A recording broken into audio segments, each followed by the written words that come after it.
Video like जरूर कर लीजिए और ऐसे वीडियो लगातार फ्री में पाने के लिए चैनल को तुरंत सब्सक्राइब कर लीजिए और बेल आइकन को जरूर टैप कर लीजिए ताकि आगे भी सारे वीडियो आपको मिलते रहे। यूट्यूब में फॉलो करते हैं तो प्लीज ये वाला फ्री टेलीग्राम चैनल जरूर ज्वाइन कर लीजिएगा। सारे नोटिफिकेशन सारे अपडेट यहीं पे आते हैं, ध्यान रखिए। नमस्कार दोस्तों, स्वागत है आपका यूपीपीएससी बेस्ट ऑनलाइन कोचिंग के इस यूट्यूब चैनल पर। दोस्तों, आज की इस वीडियो में हम लोग यूपीपीसीएस प्री 2025 के लिए इतिहास के एक सेक्शनल टेस्ट का डिस्कशन करेंगे। देखिए, हम लोगों का टेस्ट नंबर 1 है। इसी प्रकार से हम लोग 30-40 टेस्ट को देखेंगे जब तक कि यूपीपीसीएस प्री का एग्जाम नहीं हो जाता है। इस टेस्ट के माध्यम से हम लोग कुछ बेहतरीन प्रश्नों को देखेंगे जो पेपर में बन सकते हैं। क्लास सभी प्रकार के प्रतियोगी परीक्षाओं के लिए समान रूप से उपयोगी होने वाला है। तो चलिए दोस्तों, शुरू करते हैं आज के इस इंटरेस्टिंग क्लास को। इससे पहले एक जरूरी सूचना है साथियों कि अगर आप स्टडी फॉर सिविल सर्विसेज के पेड कोर्सेज को ज्वाइन करना चाहते हैं पीसीएस के कंप्लीट प्रिपरेशन के लिए, तो आप इनमें से किसी भी नंबर पर कॉल या फिर व्हाट्सएप कर कोर्स की जानकारी ले सकते हैं। ये ज्ञान सर का व्हाट्सएप नंबर है, आप यहाँ से व्हाट्सएप के माध्यम से भी जानकारी प्राप्त कर सकते हैं। और अभी हाल ही में 99 रुपये में यूपीपीसीएस की कंप्लीट प्रैक्टिस बैच लॉन्च की गई है, जिसमें आपको पिछले 10 वर्षों का question paper, 20 mock test, current affairs, तमाम चीज़ें मिल जाएंगी। ये चीज़ आपको मिलेगा ज्ञान सर एजुकेशन एप्लीकेशन पर। तो प्ले स्टोर से आप एप्लीकेशन इंस्टॉल कीजिए और इस कोर्स को ज्वाइन कर सकते हैं। अच्छा, अगर आप चाहते हैं कि हम पहले फ्री में चीज़ों को देखें तो वहाँ पर आपको वीकली फ्री मॉक टेस्ट भी मिलेगा। वो पूरी तरीके से फ्री रहेगा, आप उस मॉक को भी दे सकते हो। उसमें हर फैसिलिटी होगी, आपको आंसर की मिल जाएगा, डिटेल सॉल्यूशन मिलेगा, साथ ही साथ रैंकिंग व्यवस्था रहेगी। तो आप अपनी रैंकिंग भी चेक कर सकते हैं कि हमारी रैंकिंग कहाँ पर पड़ रही। चलिए अब हम लोग देखते हैं प्रश्नों को। देखिए, यहाँ पर पहला प्रश्न दिए, निम्नलिखित में से गलत विकल्प का चयन कीजिए। आपको बताना है कि इसमें से कौन सा विकल्प गलत है। तो पहला विकल्प दिया यहाँ पर, भारत के लिए आर्यावर्त शब्द का उल्लेख पतंजलि के समय में 150 ईसा पूर्व के दौरान किया गया था। देखिए, भारत की बात करें तो भारत के तमाम नाम है, जैसे आर्यावर्त, भारतवर्ष, हेमवतवर्ष, इसके अलावा इंडिया, इंतु, हिंदुस्तान, तमाम नाम है। तो जो आर्यावर्त शब्द है, इसका उल्लेख पतंजलि के समय में हुआ था 150 ईसा पूर्व। ईसा पूर्व का मतलब बीसी के आसपास हुआ था। तो ये बिल्कुल सही तथ्य है, तो ये पहला पॉइंट सही है। दूसरा पॉइंट है, पाणिनि द्वारा लिखित अष्टाध्यायी पुस्तक में कंबोज से मगध तक के विनिर्दिष्ट 22 जनपदों में से एक भारत नाम का भी जनपद था। देखिए, पाणिनि ने जो अष्टाध्यायी पुस्तक लिखी, ये व्याकरण की पुस्तक है, इसमें 22 जनपदों का उल्लेख किया गया, जिसमें भारत भी एक जनपद था। ये भी पॉइंट बिल्कुल सही है।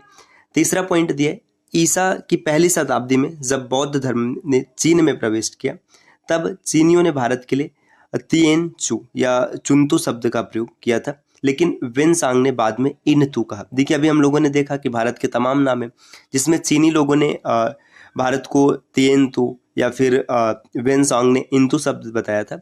ये भी बिल्कुल सही। तो 3 के तीनों पॉइंट सही है, तो इसका सही उत्तर हो जाएगा ऑप्शन डी। इसमें से कोई नहीं। आपको बताना था कौन सा गलत है, तो कोई नहीं गलत है, तो ऑप्शन डी इसका उत्तर बनेगा।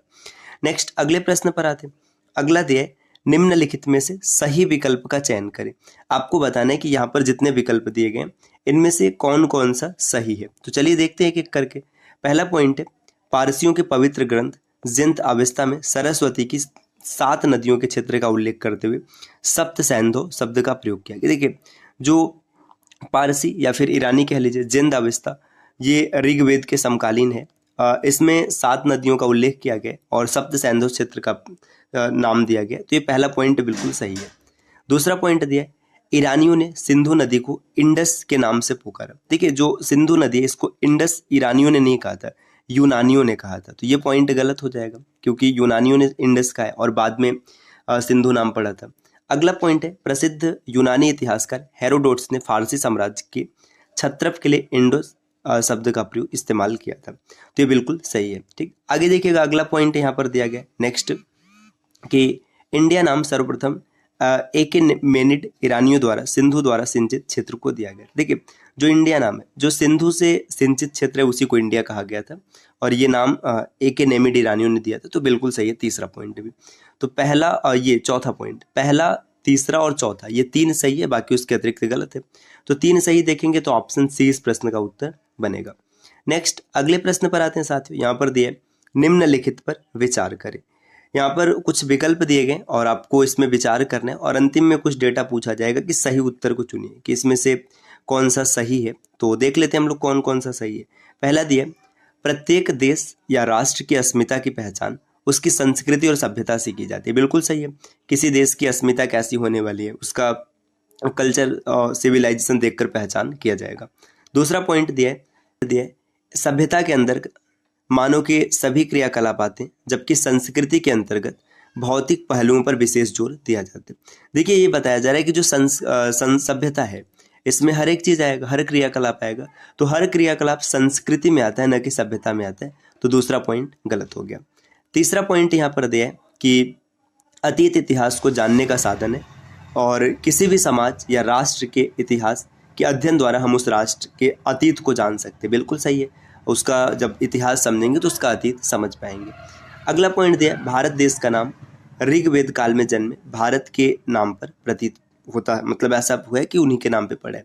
तो जो ऋग्वेद काल में जन्मे थे भारत, उन्हीं के नाम पर पड़ा है। ये भी पॉइंट सही है। तो पहला, तीसरा और चौथा ये तीन विकल्प सही है, तो ऑप्शन बी इस प्रश्न का उत्तर हो जाएगा। अगले प्रश्न पर आते साथियों। नेक्स्ट यहाँ पर दिया गया कि निम्नलिखित में से सही विकल्प का चयन करें। आपको बताना है कि इसमें से कौन सा विकल्प सही है।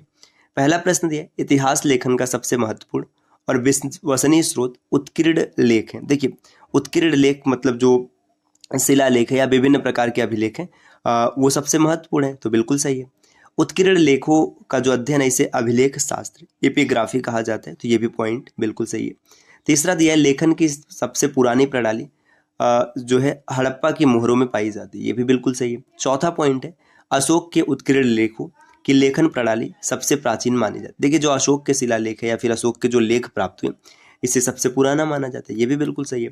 अशोक ने शिलालेखों में ब्राह्मी, मगधी, अरमाइक और यूनानी लिपियों का प्रयोग किया है। देखिए यहाँ पर अगर देखा जाए अशोक के जो शिलालेख है वो ब्राह्मी, खरोष्टी, अरमाइक और यूनानी, इसमें जो मगधी शब्द का प्रयोग किया ये गलत है। अशोक के जो पश्चिमोत्तर मतलब पाकिस्तान वाले क्षेत्र के अभिलेख है वो खरोष्टी लिपि में है और बाकी अन्य ब्राह्मी लिपि में है। तो यहाँ पर ये पांचवा पॉइंट गलत हो गया। पहला, दूसरा, तीसरा और चौथा ये चार पॉइंट सही है, लेकिन पांचवा पॉइंट गलत हो जाएगा। तो ऑप्शन अगर देखेंगे तो 1, 2, 3, 4 ऑप्शन बी में दिया, तो ये इस प्रश्न का उत्तर सेट हो जाएगा। नेक्स्ट अगले प्रश्न पर आते हैं। प्रश्न संख्या 5 दिया है कि निम्नलिखित में से गलत विकल्प का चयन करें। आपको बताना है कि इसमें से कौन सा विकल्प गलत है। रुद्रदामन का जूनागढ़ अभिलेख या शिलालेख कहिए प्राकृत भाषा का सबसे पुराना उदाहरण है। देखिए भाई ये जो रुद्रदामन का जूनागढ़ अभिलेख ये संस्कृत भाषा में लिखा गया, न कि प्राकृत में, तो पहला पॉइंट गलत हो गया। अच्छा गलत का चयन करना है तो यही गलत हो गया। अब इसके अलावा आगे सब सही हो जाएंगे। यहाँ पर दूसरा दिया, शिलालेखों से ज्ञात होता है कि ब्राह्मणों को कर मुक्त भूमि जो प्रदान की जाती थी वो अग्रहर कहलाती थी, तो ये भी बिल्कुल सही है। अच्छा ब्राह्मणों को दी गई भूमि को ब्रह्मदेव भूमि भी के नाम से भी जाना जाता है। भारत में सबसे पुराने सिक्के 5वीं या 6वीं शताब्दी ईसा पूर्व के, जिसे पंचमार्क या फिर आहत सिक्के कहा जाता था, ये भी सही है। कलहड़ की राज तरंगिणी प्रथम वास्तविक ऐतिहासिक ग्रंथ मानी जाती, जिसमें उत्तर भारत के 12वीं शताब्दी तक के राजनीतिक इतिहास का वर्णन है। देखिए जो राज तरंगिणी है इससे कश्मीर के इतिहास के बारे में पता चलता है, तो ये भी पॉइंट सही क्योंकि उत्तर भारत वही है। तो ऑप्शन पहला ही गलत है, बाकी सब सही है। अगला प्रश्न दिया है निम्नलिखित में से गलत विकल्प का चयन करें। आपको बताना है कि इसमें से कौन सा विकल्प गलत है। तो यहाँ पर दिया है कि भारत में पहली बार अंकित किए गए सोने के सिक्कों के प्रचलन का श्रेय इंडो ग्रीक या इंडो यवन शासकों को जाता है, बिल्कुल सही। कुशाणु ने सबसे पहले तांबे के सिक्के जारी किए थे, ये भी सही है। तीसरा दिया स्कंदगुप्त को सिक्कों पर बीड़ा बजाते हुए दर्शाया गया। ठीक है, ये समुद्रगुप्त को दर्शाया गया, न कि स्कंदगुप्त को। तो यहाँ पर सी इस प्रश्न का ऑप्शन सही हो जाए क्योंकि आपको गलत का चयन करना है। आगे दिया समुद्रगुप्त और कुमारगुप्त के सिक्कों पर उनके अश्वमेध यज्ञ की जानकारी मिलती है, तो ये भी सही है। ऑप्शन सी इस प्रश्न का उत्तर बनेगा। अगले प्रश्न पर आते हैं। नेक्स्ट यहाँ पर दिया, देखिए ये सैंपल टेस्ट है, इसीलिए 6 के बाद अब हम लोग 31 नंबर के प्रश्न पर आ गए। यहाँ पर बताना है कि निम्नलिखित में से गलत विकल्प कौन सा है। अब यहाँ पर 4 विकल्प दिए, जिसमें से 3 विकल्प सही होगा, 1 विकल्प गलत होगा। तो देखते हैं कौन सा विकल्प गलत है। सातवाहन काल में प्राकृत भाषा को राजभाषा के रूप में प्रयोग किया जाता था, बिल्कुल सही। सातवाहन के समय में जो राजभाषा था वो प्राकृत भाषा था, यह भी बिल्कुल सही है। अगला पॉइंट दिया भारत में सबसे पुराने ईंट मंदिरों में से एक कानपुर में स्थित भीतरगांव मंदिर, ये 5वीं शताब्दी ईस्वी से 6वीं शताब्दी के बीच बना है। जो भीतरगांव मंदिर है कानपुर में, ये सबसे पुराने ईंटों की बनी मंदिर है, ये भी सही है।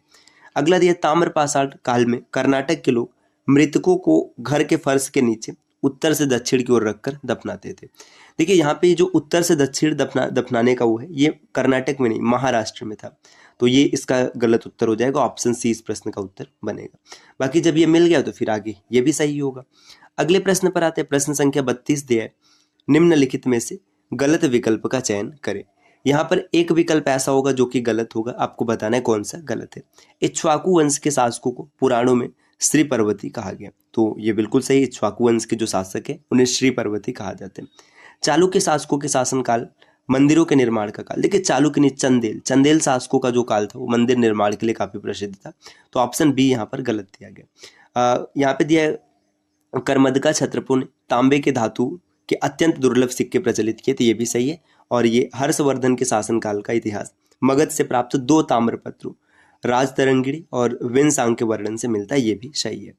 अगले स्लाइड पर आते हैं, अगले प्रश्न पर आते हैं। यहाँ पर दिया है कि निम्नलिखित में से गलत विकल्प का चयन करें। आपको बताना है कि इसमें से कौन सा विकल्प गलत हो जाएगा। पल्लव राजाओं द्वारा जारी किए गए और उनके सचिवों द्वारा दर्ज किए गए आदेशों को राजश्रौतम कहा जाता था। देखिए ये जो राजश्रौतम है ये राष्ट्रकूटों के द्वारा जारी किया जाता था, पल्लवों के द्वारा नहीं, तो यही विकल्प गलत है, तो ये सही हो जाएगा। कलहड़ अरबों पर विजय का श्रेय ललितादित्य को देते हैं, बिल्कुल सही है। सेन वंश के का संस्थापक सम्मत सेन था और इसके प्रमुख शासक बल्लाल सेन और लक्ष्मण सेन रहे थे। काकती वंश एक दक्षिण भारतीय राजवंश था जिसने 12वीं से 14वीं शताब्दी तक शासन किया था। नेक्स्ट अगले स्लाइड पर आएंगे साथियों, प्रश्न संख्या 34 दिया है, आपको बताना है कि इसमें से कौन सा विकल्प गलत है। देखिए यहाँ पर 4 विकल्प दिए हैं। पहला है 1915 में भारतीय पुरातत्व सर्वेक्षण ने नालंदा विश्वविद्यालय के जीर्णोद्धार के लिए खुदाई का काम अपने हाथ में लिया था, बिल्कुल सही। देखिए नालंदा की बात करें तो नालंदा विश्वविद्यालय बख्तियार खिलजी ने नष्ट किया था। बख्तियार खिलजी मोहम्मद गौरी का सेनापति था। आप ये कमेंट करके बताइएगा कि नालंदा बनवाया किसने था। नालंदा के बारे में सबसे पहले जानकारी हैमिल्टन ने 1812 में दी थी, ये भी सही है। नालंदा महाविहार का अन्वेषण कार्य सर्वप्रथम जनरल कनिंघम ने 1862 में स्टार्ट किया था। अगर कनिंघम की बात करेंगे तो ये ASI archaeological survey of India इसके जनक माने जाते हैं, ये भी पॉइंट इंपॉर्टेंट है। तो 3 के तीनों यहाँ पर सही दिए, मतलब कोई भी गलत नहीं है, तो ऑप्शन डी इस प्रश्न का उत्तर बनेगा। अगले स्लाइड पर आते हैं साथियों, प्रश्न संख्या 56 यहाँ पर दिया, 56 नंबर के प्रश्न में बताना है कि कौन सा उत्तर सही है। आपको गलत विकल्प का चयन करना है। उत्खनन के आधार पर पता चला कि प्राचीन श्रीवस्ती नगर का विन्यास अर्धचंद्राकार है, बिल्कुल सही। जो श्रीवस्ती उसका नगर विन्यास अर्धचंद्राकार था। चंपा बुद्ध काल की सबसे बड़ी और शक्तिशाली गढ़ था, चंपा नहीं वैशाली था, तो ये गलत हो जाएगा, यही इसका उत्तर भी बन जाएगा। पुराणों के अनुसार मगध पर शासन करने वाला पहला राजवंश वृद्धरथ राजवंश था, ये भी बिल्कुल सही है। इसी का पुत्र जरासंध था, ये चाहे तो आप याद रख सकते हैं। और राजधानी कई बार पूछ लेता है, तो इसकी राजधानी राजगृह या फिर जिसे गिरिव्रज के नाम से भी जाना जाता है। अगला पॉइंट दिया है, बौद्ध ग्रंथों के अनुसार मगध का प्रथम प्रतापी शासक बिंबिसार था, ये हर्यक वंश से संबंधित था, तो ये भी सही है, तो ऑप्शन बी इस प्रश्न का उत्तर बनेगा। अगला प्रश्न दिया है, प्रश्न संख्या 57 दिया है कि जो दीर्घ निकाय है, दीर्घ निकाय के अनुसार चंपा नगर के निर्माण की योजना वास्तुकार रहे थे ये महागोविंद थे, तो ये पॉइंट बिल्कुल सही है। अगला पॉइंट दिया है, वैशाली के लिच्छवियों ने विश्व का पहला गणतंत्र स्थापित किया था, ये भी सही है। सुत्त निपात में गांधार राज्य को मगधपुरम है ना, जो मगधपुरम है ये वैशाली राज्य को कहा जाता था, न कि गांधार राज्य को, तो ये गलत हो जाएगा, तो ऑप्शन सी इस प्रश्न का उत्तर बनेगा। और बाकी 16 महाजनपदों में 8 महाजनपद यूपी में, ये तो सबको पता है, अभी आपने कई बार पढ़ा होगा, जैसे काशी है, कौशल हो गया, वत्स, मल्ल, कुरु, पांचाल, सूरसेन, चेदी, तो ये सब यूपी में। जो 16 महाजनपद थे उसमें से 8 यूपी में, याद रखिएगा। कई बार ना ऐसा प्रश्न पूछ लेता है कि बताइए कौन सा यूपी में नहीं है, तो आप 8 का नाम याद रखिएगा, काशी, कौशल, वत्स, मल्ल, कुरु, पांचाल, सूरसेन और चेदी।